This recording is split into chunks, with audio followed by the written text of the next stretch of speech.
माननीय मुख्यमंत्री जी ने ये निर्णय लिया कि इस बार कैबिनेट इंदौर में हो और होलकर राजाओं के द्वारा निर्मित इस राजवाड़े के अंदर हम कैबिनेट करेंगे।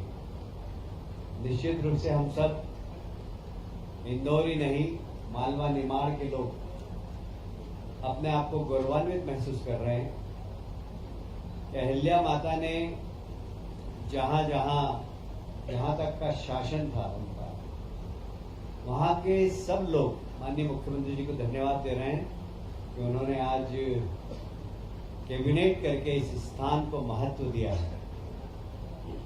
और मैं भी यहाँ का जनप्रतिनिधि हूँ, इसलिए माननीय मुख्यमंत्री जी को धन्यवाद देता हूँ। आप सभी जानते हैं कि हमारे देश के यशस्वी प्रधानमंत्री जी ने 4 मजबूत स्तंभों की बात की है: युवा, महिला, किसान। इसमें से महिला सशक्तिकरण, ये हमारा एक बहुत महत्वपूर्ण विषय और ये पूरा की पूरा मां साहब को समर्पित है, अहिल्या माता जी को समर्पित है। और उनके ही सम्मान में 31 मई को देश के यशस्वी प्रधानमंत्री नरेंद्र मोदी जी भोपाल पधार रहे हैं और 2 लाख महिलाओं के सम्मेलन को संबोधित करेंगे। महिला सशक्तिकरण के लिए जो कार्यक्रम केंद्र सरकार और प्रदेश सरकार के द्वारा किए जा रहे हैं,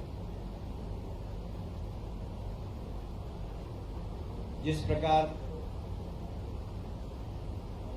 महिला कामगारों के लिए औद्योगिक क्षेत्र में उनके आवास की व्यवस्था केंद्र सरकार और राज्य सरकार के सहयोग से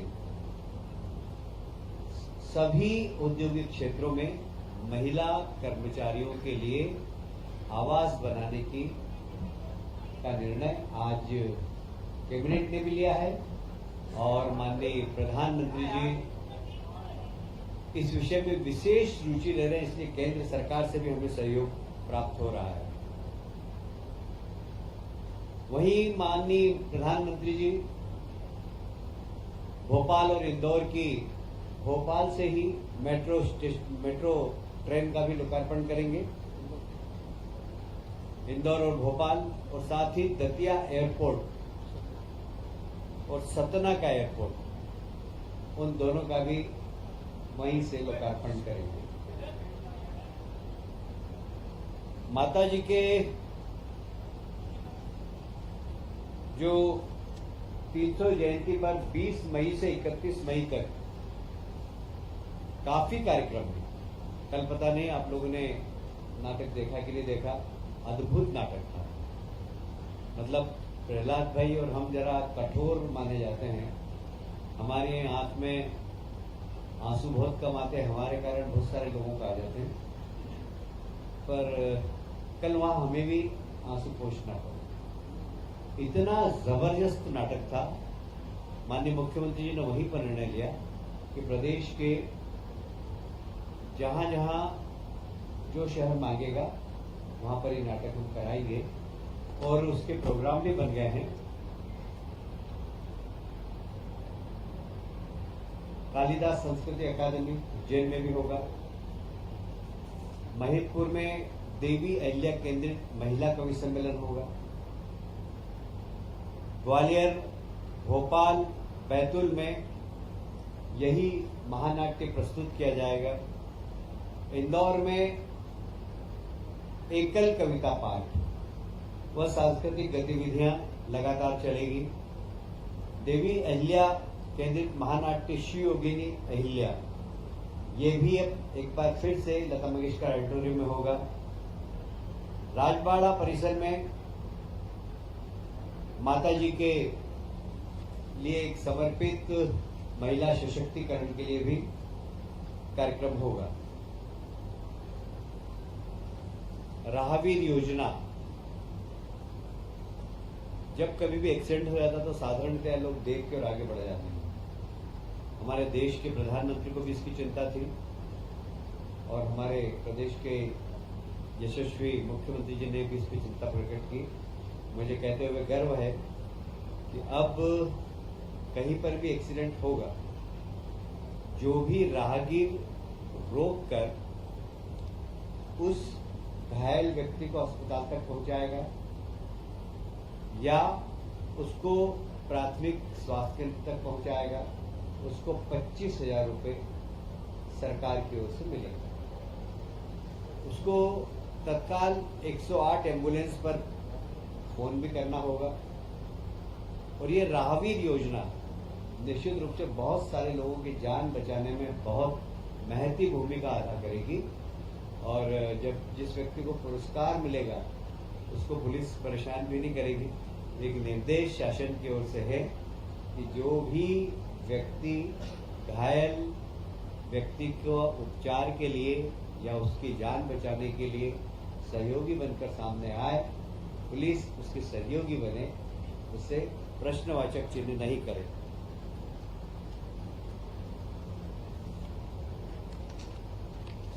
आप सभी जानते हैं कि हमारी सरकार किसानों को उनकी आय दुगनी हो, और इसलिए आपने देखा होगा कि एमएसपी हम लगातार बढ़ा रहे हैं। जहां एमएसपी बढ़ा रहे हैं वहां पर हम किसान के उत्पादन को खरीद भी रहे हैं। और इसलिए इस बार हमारी सरकार ने एमएसपी तो 2400 और 2500 रुपये निर्धारित की गई थी। हमारी सरकार ने 75 रुपये प्रति क्विंटल बोनस देकर 2600 रुपये प्रति क्विंटल में खरीदा। और इस बार रिकॉर्ड खरीदी हुई है, जो पिछले वर्ष की तुलना में लगभग 30 मीट्रिक टन अधिक, लगभग 62% अधिक है। 30 लाख मीट्रिक टन अधिक है, जो 62% पिछले बार की तुलना में अधिक है। मुझे ये कहते हुए बहुत प्रसन्नता है कि लगभग 20,000 से 20,000 करोड़ रुपया किसानों को बांटा गया। उनका पूरा उत्पादन खरीदा गया। 9 लाख किसानों से टोटल खरीदा गया है।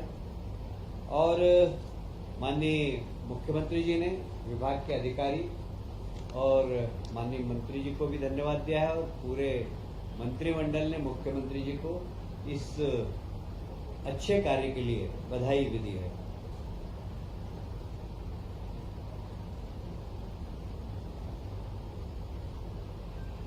शायद आपको स्मरण होगा कि सीतामऊ में पिछले माह किसान सम्मेलन हुआ था, और इस किसान सम्मेलन का उद्देश्य, किसान समागम का उद्देश्य यही है कि कृषि आधारित उद्योग को हम बढ़ावा दें और आधुनिक खेती कैसे की जाए, साथ ही प्राकृतिक और ऑर्गेनिक खेती कैसे की जाए। वहाँ न सिर्फ प्रशिक्षण दिया जा रहा है, इसका मार्केट भी डेवलप हो। इसके लिए किसान समागम पिछले समय बहुत ही सफलतापूर्वक सीतामऊ में संपन्न हुआ है। दूसरा हमारा इसी प्रकार का किसान समागम नरसिंहपुर में 26 से 28 मई के बीच में होगा, जहां कृषि आधारित उद्योग पर चर्चा होगी। उसी प्रकार क्रॉप पैटर्न बदलने का मार्गदर्शन देंगे उन्हें। किसान उन्नत हो, किसान की आय डबल हो और ऑर्गेनिक और प्राकृतिक खेती की तरफ किसान जाए, इस दिशा में उनको प्रशिक्षण देने का काम इसमें होता है।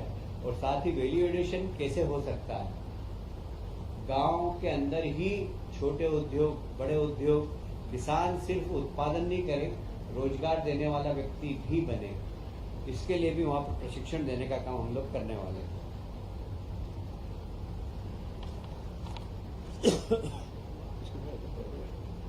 बहुत तेज या कम कर दो।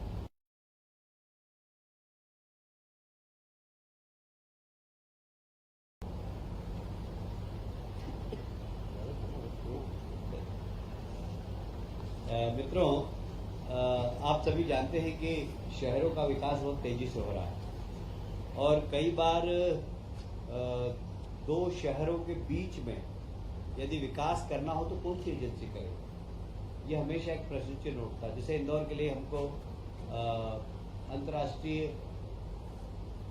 एक एयरपोर्ट चाहिए। अब उस एयरपोर्ट को नगर निगम बनाए, कौन जमीन उसकी सिलेक्ट करे, इसके लिए बहुत ज़रूरी था कि एक ऐसी संस्था हो जो कि इस बारे में विचार करे, 2-3 शहरों के बारे में कैसे एक समेकित डेवलपमेंट और 2-3 शहर क्लब होकर विकास के बारे में सोचे। इसके लिए महानगर काउंसिल का एक, जब संविधान का 74वां संशोधन हुआ था उस वक्त संविधान में ये गाइडलाइन थी कि शहरों को एक महानगर परिषद बनाना चाहिए। तो हमने भी आज की कैबिनेट में महत्वपूर्ण निर्णय लिया है, जिसमें इंदौर, भोपाल, उज्जैन, जबलपुर, ग्वालियर मेट्रोपॉलिटन विकास प्राधिकरण बने। अब अभी एक हमने नियम का एक ढांचा बनाया है, उसके बाद इसमें कैसे हमें जनप्रतिनिधि को जोड़ना, जनप्रतिनिधियों के लिए काम, जनप्रतिनिधियों के मार्गदर्शन में काम करना। यह जब प्राधिकरण बना है तो इसका काम सिर्फ 2 संस्थाओं के बीच में गैप फिलिंग का है। इससे नगर निगम का काम प्रभावित नहीं होगा, प्राधिकरण का काम प्रभावित नहीं होगा, वो अपने क्षेत्र में काम करते रहेंगे। बाकी हम एक सहयोगी संस्था बनकर काम करेंगे और इसके चूंकि मुख्यमंत्री इसके चेयरमैन होंगे और इसलिए ये प्राधिकरण शहरों को व्यवस्थित विकास, जो जैसे अब इंदौर के आसपास हम बात करते हैं, इंदौर, उज्जैन, धार, कुछ हिस्सा देवास का, कुछ हिस्सा हम धार का, इसे सबको मिलाकर एक मेट्रोपॉलिटन काउंसिल बना रहे हैं और उसके पूरे समुचित विकास का, ट्रांसपोर्टेशन कैसा हुआ, 25 साल बाद वहाँ आवागमन कैसा होगा, कितने व्हीकल होंगे, तो हमें उस हिसाब से अभी से सड़कों का प्लान है। यहाँ पानी की आवश्यकता कितनी होगी, तो अभी से हम पानी के सोर्सेज के बारे में हम अभी से उसके बारे में सोचेंगे कि समुचित मेट्रोपॉलिटन एरिया के अंदर पीने का पानी कितना लगेगा। यदि उस क्षेत्र के अंदर खेती है तो खेती किसान को पानी समुचित रूप से मिल सके, क्योंकि हमारे खेत को पानी देने का हमने संकल्प लिया। तो ये सब काम मेट्रोपॉलिटन काउंसिल करेगी और इसके 3 चरणों में इसकी कमेटी है। 2 चरणों के चेयरमैन मुख्यमंत्री होंगे, 1 चरण के मध्यम, तीसरी हमारी काउंसिल बनेगी, उसमें लोकल शहर के सांसद, कमिश्नर, सारे जनप्रतिनिधि होंगे। इसमें जनप्रतिनिधियों का मार्गदर्शन और जितने विधायक इस क्षेत्र के हैं वो सब कभी भी आकर किसी भी प्रकार का कोई सुझाव देना चाहें तो दे सकेंगे। कुल मिलाकर इसका उद्देश्य है कि 2 संस्थाओं के बीच में फिल अप द गैप, जो गैप भरने का एक काम करेगी और विकास तेज गति से इस दिशा में काम करेगी।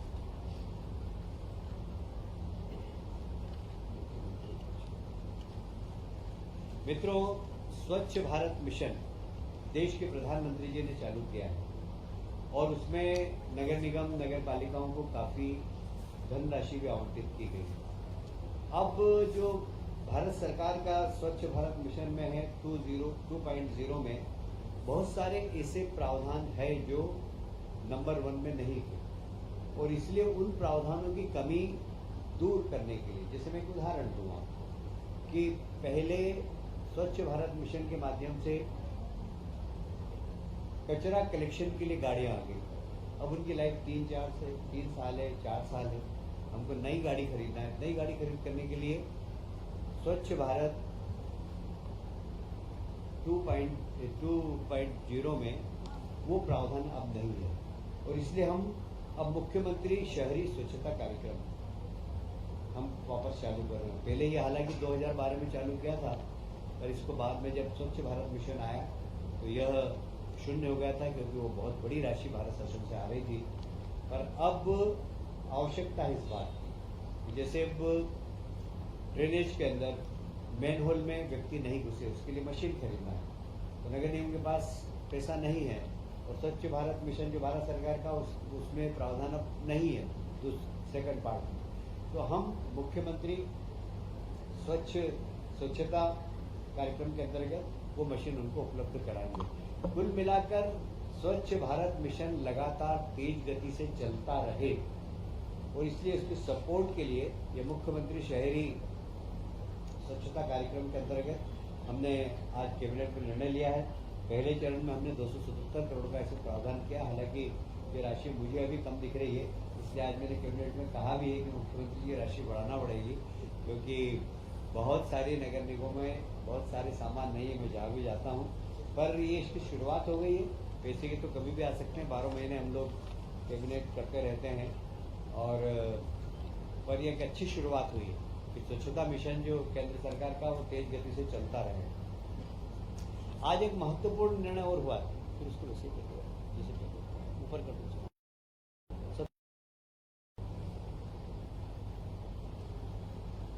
लोक माता देवी अहिल्या माता जी को समर्पित, क्योंकि आप सब जानते हैं लोक माता अहिल्याबाई ने उस समय रोजगार देने के लिए बुनकरों को महेश्वर में साड़ी बनाने का प्रशिक्षण दिया था, और आज भी महेश्वर की साड़ी विश्व विख्यात है। उनको ही समर्पित एक स्किल डेवलपमेंट का कार्यक्रम हमने फिर से प्रारंभ किया है। इस कार्यक्रम के अंतर्गत जरूरतमंद व्यक्ति को बैंक ब्याज से 1000 रुपये प्रतिवर्ष की छूट दी जाए, साथ ही तो उसको ब्याज की छूट भी देंगे। योजना में 100 करोड़ का प्रावधान है, इसमें युवा महिलाएं सभी सम्मिलित हो सकते हैं, और इस स्किल डेवलपमेंट के माध्यम से जब व्यक्ति रोजगार मूलक प्रशिक्षण प्राप्त करेगा तो कुछ रोजगार देने वाला भी बन सकता है। जैसे प्रधानमंत्री हमेशा कहते हैं कि रोजगार मांगो मत, रोजगार दो। यह योजना महिला हो या पुरुष उनको रोजगार देने वाला बनाएगी। ये एक बहुत अच्छी योजना आज माननीय मुख्यमंत्री जी के नेतृत्व में कैबिनेट ने पारित की है, जिसमें हमारे बेरोजगार युवाओं को, विशेषकर महिलाओं को बहुत इसका लाभ होगा। आप सभी जानते हैं कि आदि शंकराचार्य जी ने पूरे देश में भ्रमण किया था, और एक सनातन धर्म के लिए एकात्मता के लिए, हिंदू धर्म की एकात्मता के लिए उन्होंने बहुत काम किया, और विशेषकर ऐसी मान्यता है कि ओंकारेश्वर में उन्होंने साधना की थी, और वहीं पर उनको मतलब ईश्वर के दर्शन भी हुए थे, दर्शन प्राप्त किए थे उन्होंने। इसीलिए हमारी सरकार ने वहाँ पर आदि शंकराचार्य जी की एक बहुत बड़ी 108 फुट प्रतिमा का तो उद्घाटन कर ही दिया है, पर अभी उसके आसपास बहुत सारे काम हमें करना है, जैसे उनके जीवन से संबंधित, उनके साहित्य से संबंधित, और सनातन परंपरा के अनुसार किस प्रकार हमारी पुरातन परंपराएं थी, उस सब के विकास के लिए आज 2100 करोड़ रुपए का एक प्रावधान किया है, जिसमें वहाँ लोग प्रशिक्षण ले सकेंगे, वहाँ लोग रहकर अध्ययन कर सकेंगे, लाइब्रेरी होगी, वहाँ रिसर्च मतलब लोग शोध कर सकेंगे, और एक ऐसा केंद्र बन रहा है वो, जो कि एक टूरिज्म के लिए भी बहुत अच्छा होगा, विशेषकर जो भारत की सनातन परंपरा को अगर जानना चाहता होगा तो दुनिया भर के लोग आकर वहाँ पर रह सकेंगे। तो उन सब के लिए छोटे हॉल, बड़े हॉल, मीटिंग हॉल, रहने की व्यवस्था, लगभग 1000 लोग वहाँ रह सकें, उस प्रकार की हॉस्टल भी बन रही है वहाँ। अलग अलग प्रकार की कुछ 5 स्टार टाइप कमरे बनेंगे, कुछ सामान्य कमरे बनेंगे। एक बड़ा संस्कृति केंद्र सनातन धर्म का वहाँ पर बनने जा रहा है। इसके लिए 2100 करोड़ रुपए आज कैबिनेट ने मंजूर किए हैं, और ये पर्यटन के क्षेत्र में बड़ी क्रांति लाए। जैसे कि उज्जैन में हमने महाकाल लोक बनाया, और उसके बाद वहाँ पर दर्शकों की संख्या लगभग 30 से 40 गुना बढ़ी है, और वहाँ की अर्थव्यवस्था का चक्र 10 गुना बढ़ा। मतलब इकोनॉमी पूरी, उज्जैन की पर कैपिटा इनकम बढ़ गई। ये भी निमाड़ के क्षेत्र में जब पूरा बन जाएगा, वहां पर 3D सिस्टम के माध्यम से आदि शंकराचार्य ने पूरे देश में घूमकर किस प्रकार ऐसा लगेगा उनको कि हम आदि शंकराचार्य के युग में आ गए। इस प्रकार का एक संग्रहालय बनेगा वहां पर। लोग उसको निश्चित रूप से देखेंगे ही, जो जाएगा वो एक बार नहीं बार बार देखेगा और सारे देश का वो आकर्षण का केंद्र बने, एक अच्छा पर्यटक स्थल बने। इस दिशा में हम काम कर रहे हैं। ये एक बहुत महत्वपूर्ण निर्णय आज कैबिनेट में हुआ है।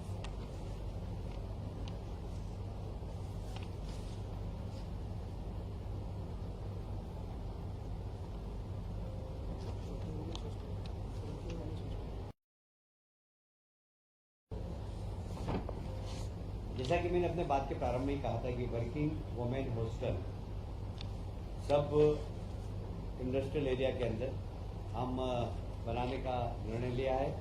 अभी प्रथम चरण में हमने उद्योगपुरी जिला के अंदर लगभग 66 करोड़ का निर्णय लिया है, पीतमपुर में 76 करोड़ का, मालनपुर में 29 करोड़ का और औद्योगिक पार्क मंडीदीप में 77 करोड़ का। ये अभी हम हमारे बजट में से कर रहे हैं।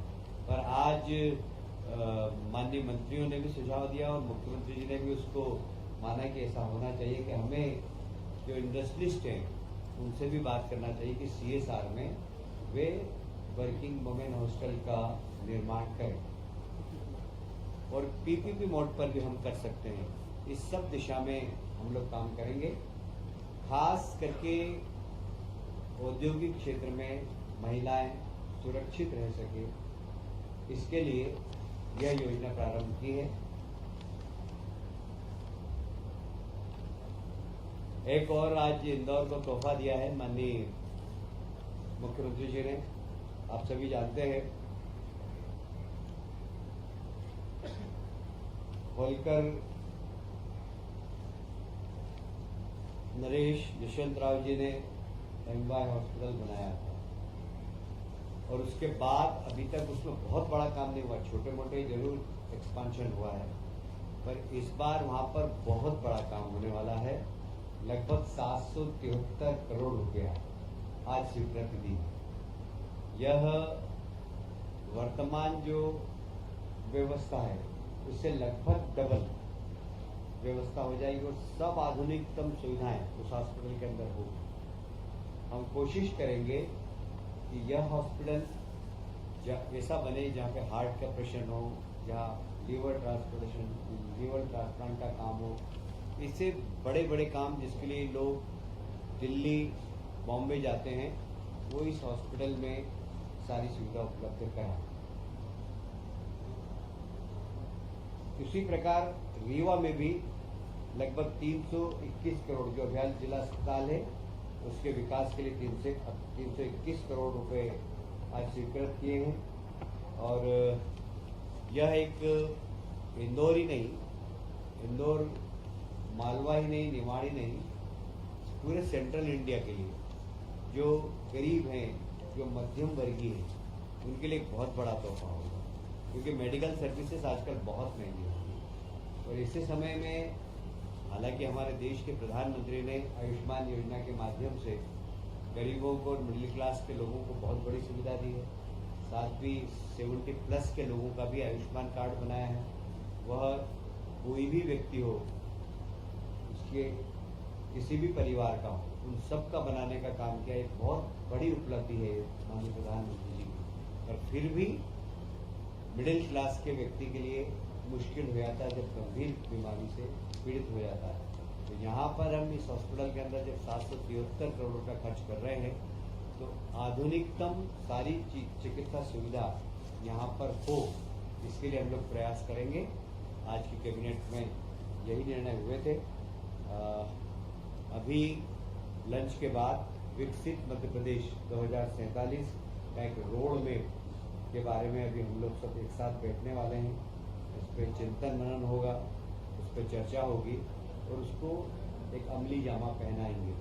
तो इसके बाद भोजन के पश्चात हम 2-3 घंटे फिर से बैठेंगे और माननीय प्रधानमंत्री जी का जो सपना है 2047 में भारत एक सशक्त भारत बने, उसमें राज्य सरकारें किस प्रकार अपनी तैयारी करती है, उस तैयारी को हम लोग कर रहे हैं। और इसमें माननीय प्रधानमंत्री जी का मार्गदर्शन और माननीय हमारे मुख्यमंत्री जी की कल्पना, दोनों पर हम आज बैठ के चर्चा करेंगे। आप सब लोगों को मैंने अभी कैबिनेट से संबंधित सारी जानकारी दी है। मैं आप सबको धन्यवाद देता हूँ। यार ये कैबिनेट का विषय नहीं, और कुछ पूछना है जी। उसके बाद फिर बैठेंगे। मैं आग्रह करूंगा मुख्यमंत्री जी खुद बैठे।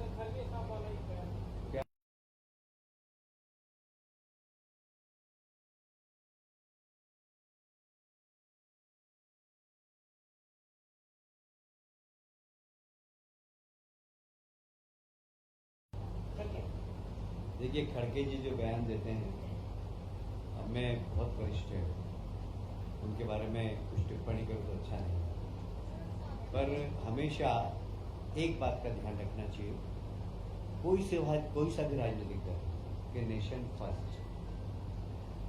दुर्भाग्य से लोग ऐसे ऐसे विषयों पर देश के अंदर राजनीति कर रहे हैं जिस पे नहीं होना चाहिए।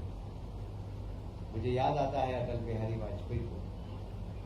कल शरद पवार जी ने भी अपने भाषण में कहा कि जब